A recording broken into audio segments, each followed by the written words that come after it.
Students, आज का जो वीडियो है वो अपने उसी लिस्ट का ही अगला पार्ट है जिसमें हम लोग पढ़ रहे थे कंसेप्ट ऑफ ग्राफ्स। उसमें एक और कर्व पढ़ने को रह जाता है, that is called as exponential curve. Exponential graph, exponential graph जो है ये क्या चीज है कहेंगे। पहले हम जरा यहाँ पे समझ लें कि ये ई होता है, this is known as e, small e. और e की वैल्यू जो है 2 और 3 के बीच में होती है, ये हमको पता होना चाहिए। और अगर हमको वैल्यू चाहिए हो इसकी तो इसकी वैल्यू 2.7 होती है, यानी कि अगर वैल्यू चाहिए ही चाहिए तो फिर ये वैल्यू 2.7 है। ये एक इंफॉर्मेशन हो गई। जो आप पढ़ते हो कि log 2 और यहाँ पे ये log एट बेस e, ये वही बेस e है, एक्सपोनेंशियल है। मैथ्स में इसका बहुत ज़्यादा यूज होता है, लेकिन हम लोग जो है नीट की बात करेंगे अगर तो यहाँ पे हमारा उतना इस्तेमाल नहीं रह जाता। a की पावर x बराबर b है। ये यहाँ पे मैं आपको जो है एक चीज और इसका जो है इसी से लगी हुई एक बात बताऊंगा कि तीन चीजों को लिखने का तरीका एक ऐसा हो गया, a की पावर x बराबर b हो गया, तो ये इंडाइसिस फॉर्म है, इंडाइसिस फॉर्म।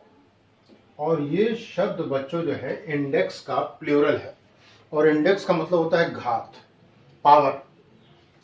इसी को लिखने का एक दूसरा फॉर्म हो जाएगा log b at base a बराबर x, और ये हो जाएगा लॉगरिथमिक फॉर्म। लॉगरिथमिक फॉर्म कहा जाएगा। यानी कि अगर कहा जाए सवाल कि भाई ऐसा है कि 3 का स्क्वायर जो है ये 9 होता है, ये आपका इंडाइसिस फॉर्म हो गया। इसका अगर हमें लॉग फॉर्म चाहिए तो जरा कंपेयर करो बच्चों, तो ये x हो गया, ये a हो गया, ये b हो गया। log b at base a यानी कि 9 at base a, at base a क्या हो गया 3 बराबर क्या है x, x क्या हो गया 2। ये हमारा सवाल हो गया। बातों को ध्यान रखेंगे, कभी कभी जो है ये बातें काम आ जाती हैं। और अब हम आपको यहाँ पे जो इसका ग्राफिकल व्यू था उस पे लेके आएंगे। ये पूरी फिजिक्स में इन 10 जगहों पे ये ई का ग्राफ आता है। ग्राफ सभी का एक ही रहेगा, यानी कि ये इनका ग्राफ एक ही रहेगा, बाकी सभी का ग्राफ एक जैसा रहेगा। देखें यहाँ पे n बराबर n0 e की पावर माइनस लैम्डा टी है। n0 है ओरिजिनल नंबर ऑफ या initial number of radio active molecules, lambda disintegration constant. q0 maximum charge है ऑन कैपेसिटर, और ये चार्ज एट टाइम t है जब कि कैपेसिटर चार्ज हो रहा है। जब कैपेसिटर डिस्चार्ज हो रहा है तो चार्ज की ट्रांजिएंट वैल्यू, चार्ज की एक पर्टिकुलर टाइम पे value will be given by this. किसी इंडक्टर पे हम करंट फ्लो करा रहे हैं तो इंडक्टर का नेचर हम जानते हैं कि ये इनर्शियल नेचर होता है।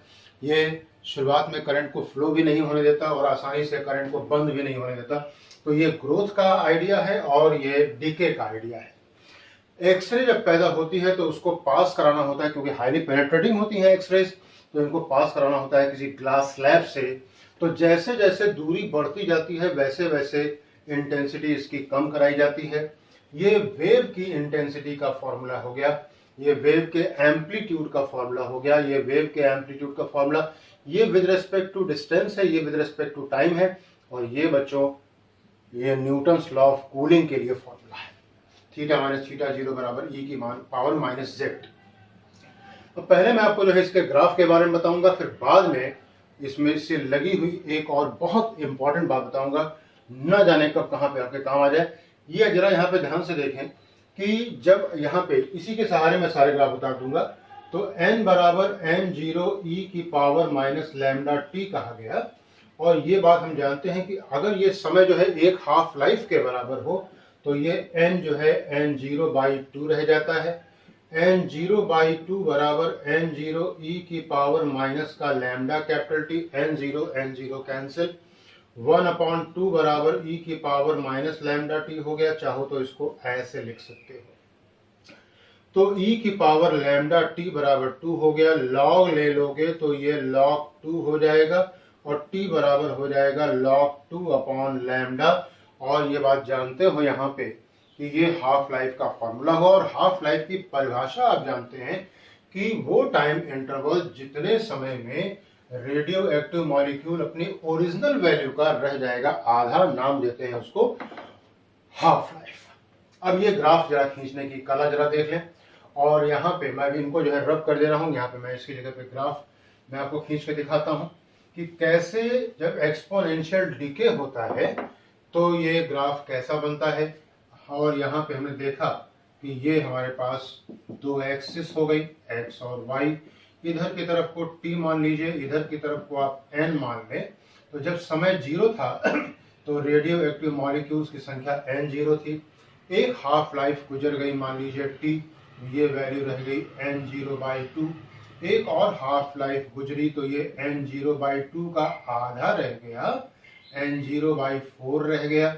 और इधर की तरफ को मैंने n लिया हुआ है ना। एक और हाफ लाइफ गुजरने दें, ये n0/8 रह जाएगा। इन सभी को जो है जरा मिलाया जाए, ये एक पॉइंट बना, ये एक पॉइंट बना, ये एक पॉइंट बना, ये एक पॉइंट बना, और ये ग्राफ जो आया ये एक्सपोनेंशियल ग्राफ आया। इन सभी में ग्राफ ऐसा ही आएगा। इसकी जगह पे क्या हो जाएगा, इसका ग्राफ खींचना है तो यहाँ पे i हो जाएगा, यहाँ पे x हो जाएगा। ये खींचना है तो यहाँ पे i हो जाएगा, यहाँ पे t हो जाएगा, यहाँ पे a हो जाएगा। यहाँ पे अगर ये खींच रहे हैं तो x हो जाएगा, और ये खींच रहे हैं तो t हो जाएगा। यहाँ पे थीटा माइनस थीटा 0 हो जाएगा, और यहाँ पे टाइम हो जाएगा। z यहाँ पे कोई बहुत बड़ा रोल नहीं प्ले करता है। तो इन सभी का ग्राफ ये हो जाएगा। This is called as exponential decay, exponential fall, exponential fall कहते हैं। और एक्सपोनेंशियल जो पीछे जब हमने रफ किया वहां जाके देखेंगे आप, तो एक इक्वेशन है q बराबर q0 e की power minus t upon RC। एक इक्वेशन है I बराबर I0 e की power minus R upon L into T. ये दोनों ही ग्रोथ की बात कर रहे हैं, चार्जिंग की बात कर रहे हैं। तो ये जो ग्राफ आता है, ये जो ग्राफ आता है, इधर की तरफ को आपने समय ले लिया, इधर की तरफ को Q, कैपेसिटर है तो Q और इंडक्टर है तो I ले लिया, तो ये ग्राफ ऐसा आ जाता है। और इसको कहते हैं exponential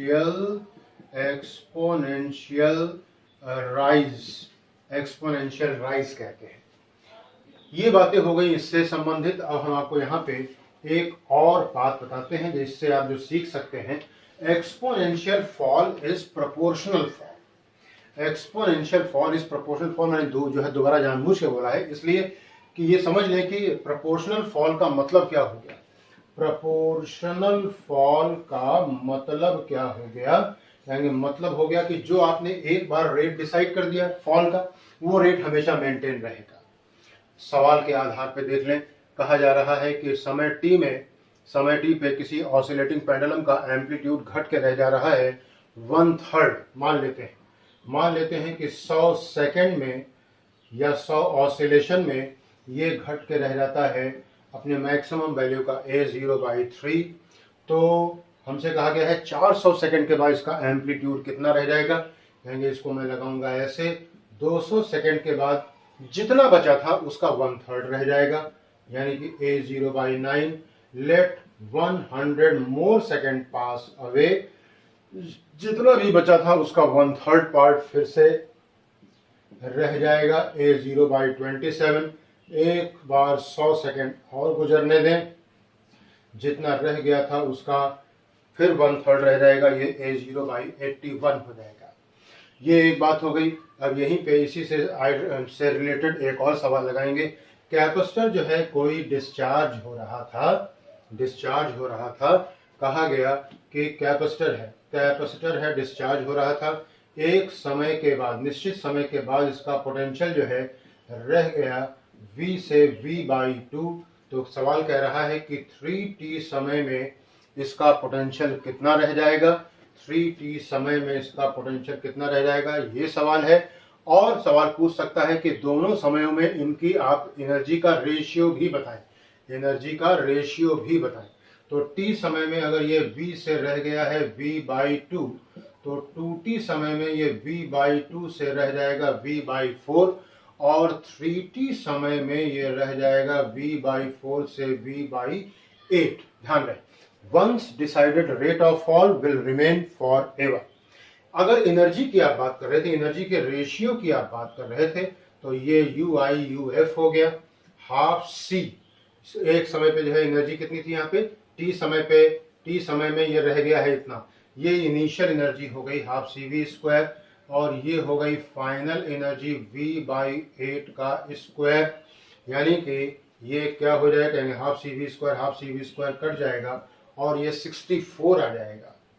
this is called as exponential fall. हमने सीखा एक्सपोनेंशियल डिके सीखा, एक्सपोनेंशियल ग्रोथ सीखा, एक्सपोनेंशियल कर्व सीखा, और एक बहुत इंपॉर्टेंट बात सीखी, क्या, exponential fall is proportional fall. Proportional fall का मतलब हमने सीखा, एक बार जो रेट डिसाइड हो गया चीजों के गिरने का, चाहे वो इंटेंसिटी हो एक्स रे की, चाहे वो चार्ज हो कैपेसिटर का, चाहे वो करंट हो इंडक्टर की, चाहे वो किसी बॉडी जो कि हीटेड है उसके टेम्परेचर का फॉल हो, कुछ भी हो, या एम्पलीट्यूड हो किसी ऑसिलेटिंग बॉडी का, ये जो गिरते हैं तो ये एक्सपोनेंशियली गिरते हैं। इसीलिए जब जो आता है ग्राफ एम्पलीट्यूड का, तो ये ग्राफ बड़ा इंपॉर्टेंट होता है। वो क्या, ये ए हो गया, ये टी हो गया, यहाँ पे मैक्सिमम वैल्यू ले ली गई, ये ऐसे दिखाया जाता है, क्या, रेट जो है धीमे धीमे धीमे करके ये एम्पलीट्यूड कम होता जा रहा है, कम होता जा रहा है। ये बातें हुई आज की एक्सपोनेंशियल की। दिस वीडियो आपका जो है यहाँ पे वीडियो एंड होता है। खूब सीखें और खूब आगे बढ़ें, खूब बड़े डॉक्टर बने, खूब बड़े इंजीनियर बने। All the best, God bless you.